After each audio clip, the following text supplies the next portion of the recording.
¿Qué tal, hermanos? ¿Cómo están? Dios les bendiga en esta mañana. Vamos a entrar en estudio y el día de hoy vamos a ver la unidad, o seguimos en la unidad 1 del siguiente del bloque de estudios de lecciones que hemos llevado acerca de la personalidad del Espíritu Santo. El estudio número 30, que es el que hoy vamos a tener, se llama El Espíritu Santo en la vida de Jesús. Los textos básicos que vamos a manejar vamos a estar como las lecciones anteriores, en las cuales pues vamos a ver distintos versículos de la Biblia para ir estudiando este punto acerca del Espíritu Santo en la vida de Jesús.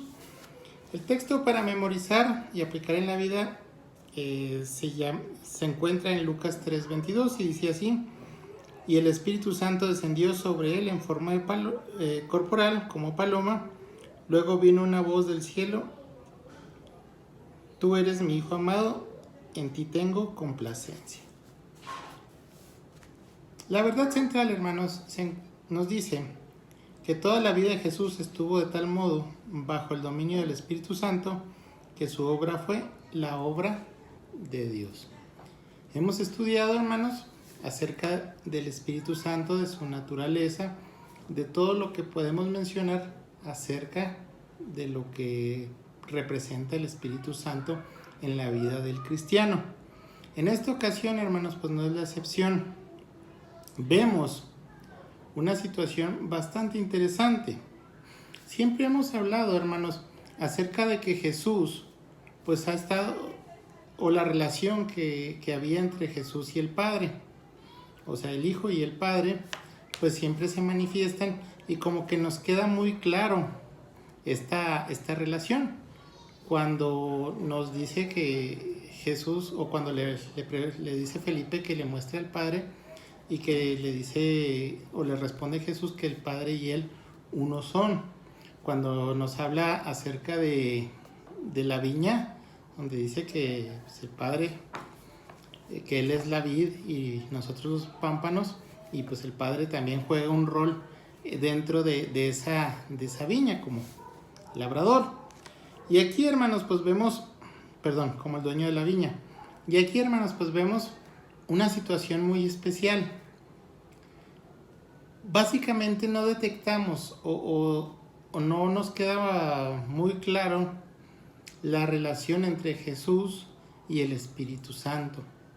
Y es muy importante pues señalar que Jesús, dentro de las cosas que vino a hacer cuando se encarnó, pues es precisamente enseñarnos estas formas de nosotros relacionarnos con Él a través de las distintas personalidades que muestra, y pues una de ellas pues es el Espíritu Santo. Pues, es decir, Jesús dependía del Padre o nos enseñó a depender del Padre para hacer muchas cosas. Recordemos pues ya las veces que les he mencionado, pero además pues siempre les decía pues Padre, respóndeme, o en la oración modelo, Padre nuestro que estás en el cielo, ¿sí? Pero aquí también nos enseña, hermanos, algo muy especial, que es la relación con el Espíritu Santo. Vemos aquí, hermanos, que el Espíritu Santo se manifiesta desde la concepción de nuestro Señor Jesucristo. Y el punto número 1 nos dice así: Jesús fue concebido por el Espíritu Santo. Y tenemos como versículos Mateo 1, 18 al 25, Lucas 1, 32, 35, 2, 48, 13, 35 y Juan 6, versículo 42 y 19, 23. Fíjense bien, en Lucas 1:35 nos dice: respondió el ángel y le dijo: el Espíritu Santo vendrá sobre ti y el poder del Altísimo te cubrirá con su sombra, por lo cual también el santo ser que nacerá será llamado Hijo de Dios. Una situación muy importante.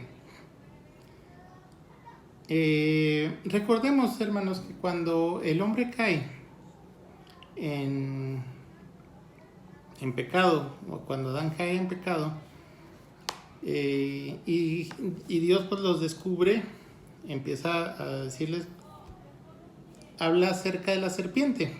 Y pues vemos ahí en Génesis capítulo 3, vemos cómo nos refiere el primer versículo mesiánico que encontramos en la Biblia, donde le dice que pondré enemistad entre tú y la mujer, hablándole a la serpiente, que dice que ella te herirá en el calcañar y tu simiente le herirá en la cabeza. Vemos aquí, nos dice que, o nos está haciendo referencia a nuestro Señor Jesucristo. Nuestro Señor Jesucristo viene de la simiente de una mujer. Esto es importante pues enfatizarlo, y es lo que quiero mostrar o quiero comentarles en esta ocasión. Por lo general, hermanos, pues la simiente viene siendo parte del hombre. Es decir, por ejemplo, Abraham, su simiente, Isaac, Jacob, y así los hijos de Jacob y toda la descendencia de ellos. O sea, siempre se tomaba en cuenta al padre.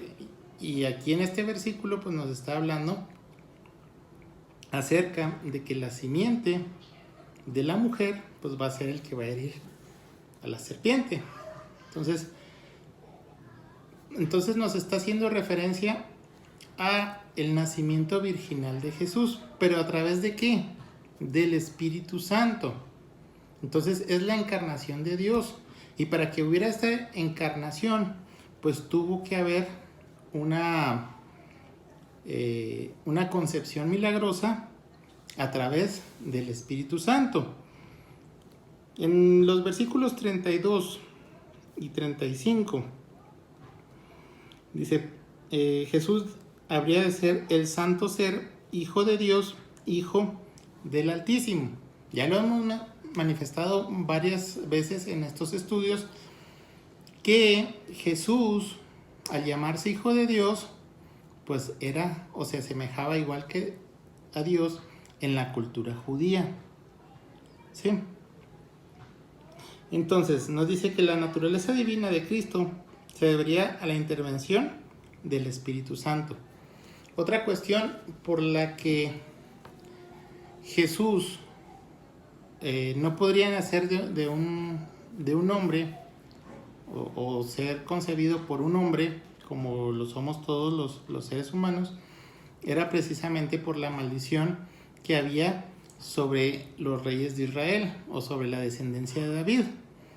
Esto no me lo estoy inventando, lo vemos en Jeremías capítulo 22 a partir del versículo 28, donde dice que Jeconías, hijo de Joacim, nos habla así, el versículo dice Conías, pero está hablando de Jeconías, pues su descendencia no iba a ocupar el trono de David.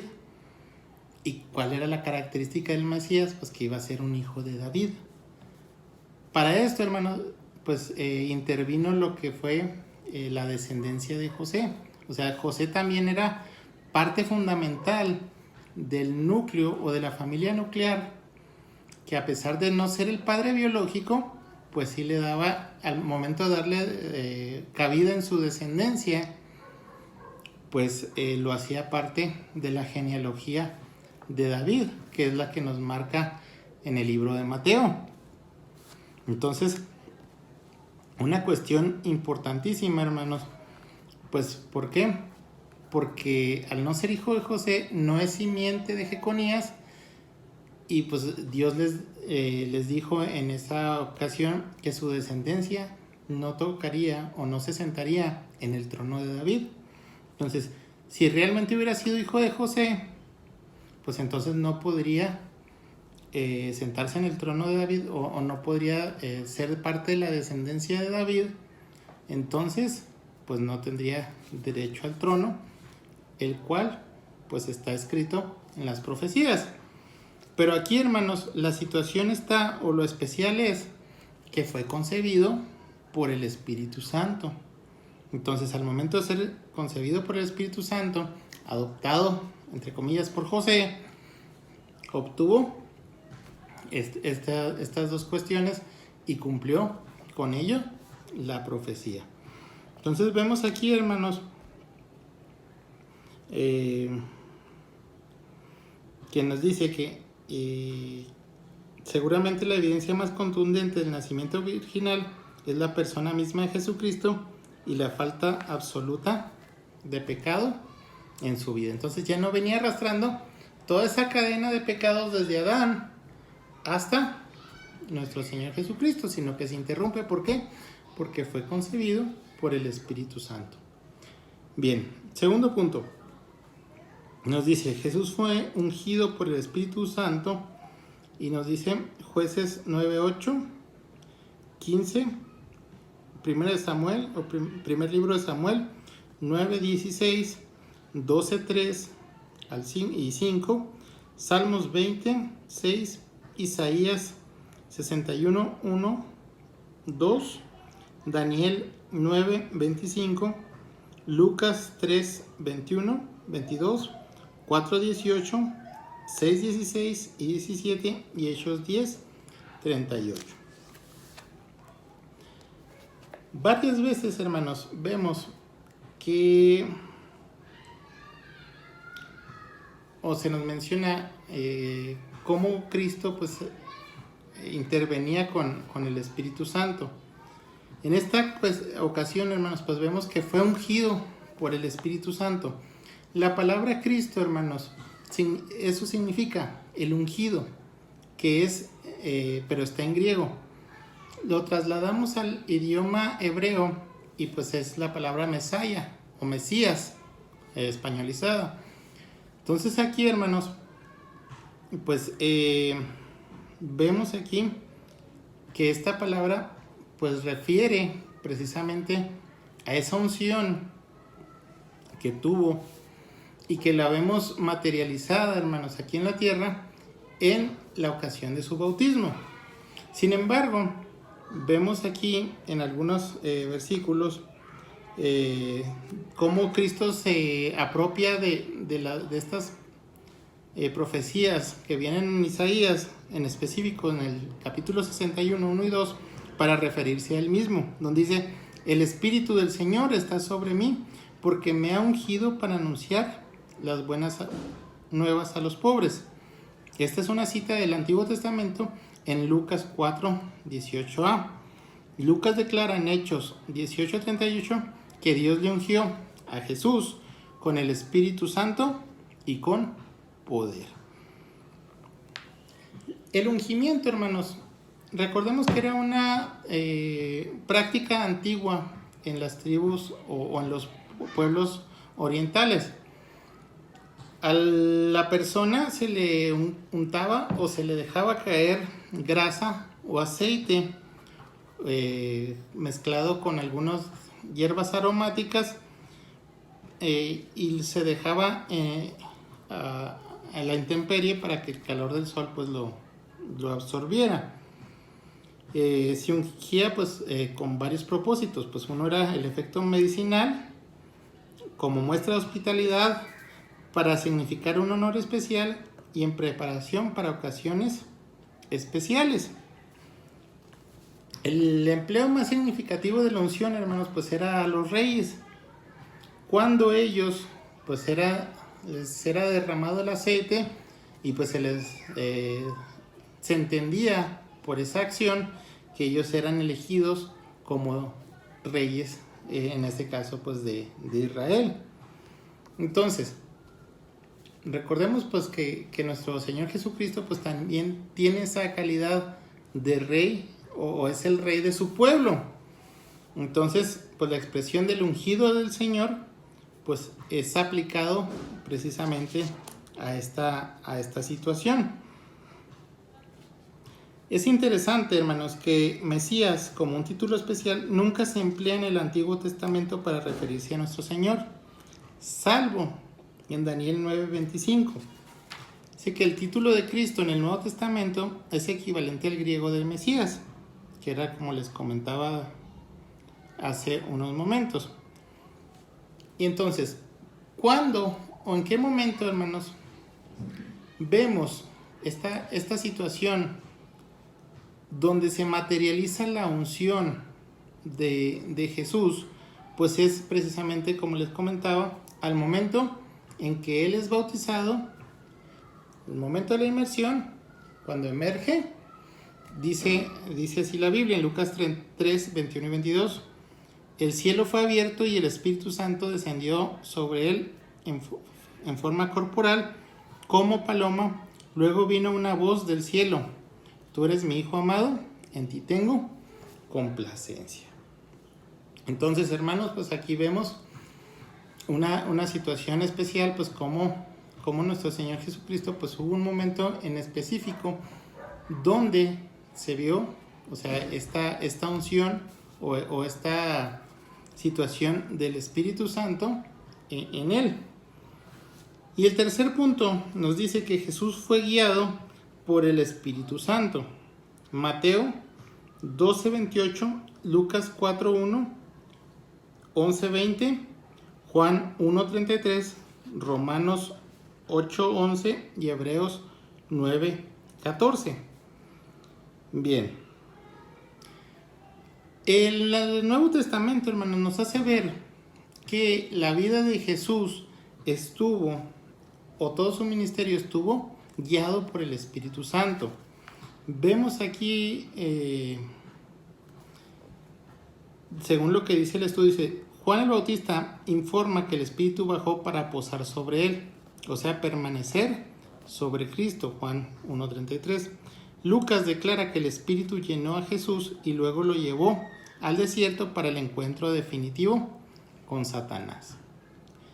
Dice Lucas 4:1, entonces Jesús, lleno del Espíritu Santo, volvió del Jordán y fue llevado por el Espíritu al desierto. Entonces, era la guía del Espíritu Santo hacia donde tenía que ir. Otra cuestión, dice, por el Espíritu Santo Jesús venció a los demonios. Declara a los fariseos que por el Espíritu de Dios yo echo fuera a los demonios. Mateo 12:28. En Lucas Jesús describe esta misma acción en forma figurada y poderosa, declarando: por el dedo de Dios yo echo fuera a los demonios. Lucas 11:20. También obró en el sacrificio y en la entrega de Cristo. Dice Hebreos 9:14a. Cuando más la sangre de Cristo, quien mediante el Espíritu Eterno se ofreció a sí mismo sin mancha a Dios. Entonces aquí vemos, hermanos, pues cómo el Espíritu Santo pues guía o nos muestra a Jesús cómo es guiado por el Espíritu a realizar parte de su ministerio. Como les decía ahorita, pues podemos identificar muy fácilmente las interacciones de Jesús con el Padre, o cómo nos enseña Jesús a interactuar con el Padre, pero pues también nos enseña a ser guiados por el Espíritu para pues que nuestras vidas no estén solas. Dice que Pablo nos asegura que la garantía de nuestros cuerpos mortales resucitará es que el Espíritu Santo levantó a Cristo. Dice: y si el Espíritu de aquel que resucitó a Jesús de entre los muertos mora en vosotros, el que resucitó a Cristo de entre los muertos también dará vida a vuestros cuerpos mortales mediante su Espíritu que mora en vosotros. ¿Sí? Entonces, eso viene en Romanos 8:11. Entonces vemos aquí, hermanos, una situación bastante especial. ¿Por qué? Porque nuestro Señor Jesucristo nos enseña cómo nosotros debemos de ser guiados por el Espíritu para que nuestras vidas pues sean plenas en Cristo. ¿Sí? Punto número 4. Jesús envió al Espíritu. Mateo 28:20, Lucas 24:49, Juan 14 del 16 al 18 y 16:7 y Gálatas 3:27. Nos vamos al discurso de nuestro Señor Jesucristo en aposento alto, donde les dice en Juan 14:18, no os dejaré huérfanos, volveré a vosotros. Hablaba así del otro, el Consolador. Juan 14:16. ¿Sí? Dice, en la traducción del vocablo griego, que significa literalmente llamado al lado, es decir, estamos hablando de la palabra consolador, se podría traducir como compañero. Si la tomamos como un nombre personal, podemos hacer una sencilla transliteración. Paracleto. El otro será otro, consolador, refiriéndose al hecho de que Cristo mismo era un consolador. En Juan 14:18b dice, volveré a vosotros. En la gran comisión nos dice, he aquí yo estoy con vosotros todos los días hasta el fin del mundo. ¿Sí? Entonces, ¿cómo va a estar Jesús presente en nuestras vidas? Si ya lo prometió, pues a través del Espíritu Santo. ¿Sí? Porque si no me voy, el Consolador no vendrá a vosotros. Juan 16:7. ¿Por qué era preferible que viniera el Espíritu Santo? Dice, porque por medio de él, Cristo estaría presente sin limitaciones de la carne y para siempre. También nos dice, hermanos, en Lucas 24:49 dice que los creyentes serán investidos del poder de lo alto. El vocablo investidos para describir nuestra relación con el Espíritu es el mismo que se utiliza en Gálatas 3:27 para describir nuestra relación con Cristo. Significa literalmente vestirse y puede ser una referencia a la armadura que llevaba el soldado romano. Entonces aquí vemos, hermanos, que a través de la vida de nuestro Señor Jesucristo, pues siempre estuvo presente el Espíritu Santo. ¿Por qué? Pues porque es una parte de la Trinidad, porque es una personalidad o una persona de Dios. Entonces aquí, hermanos, pues es importante señalar que nuestro Señor Jesucristo pues estuvo, o nuestro Dios estuvo presente en todos los momentos en que nuestro Señor Jesucristo anduvo aquí en la tierra, ¿sí? Y nos mostraba o nos muestra primero la relación o la dependencia directa con el Padre, pero también la guía espiritual y el poder del Espíritu Santo en su vida. Y al momento de que pues el Espíritu Santo pues siempre estuvo presente con nuestro Señor Jesucristo, que es una de las cosas pues que nosotros debemos de aprender como cristianos, a entender que pues el Espíritu Santo pues es nuestro guía, que el Espíritu Santo pues siempre nos acompaña y que nuestro Señor Jesucristo vive en nosotros a través del Espíritu Santo. Entonces, hermanos, hasta aquí llegó esta clase número 30. Casi cumplimos las 20 clases en aislamiento. Sin embargo, hermanos, pues los invito a que sigamos firmes, que sigamos echándole ganas a esta situación y esperemos pues que pronto termine esta situación y ya podamos estar adorando a nuestro Dios en el templo. Que el Señor les bendiga.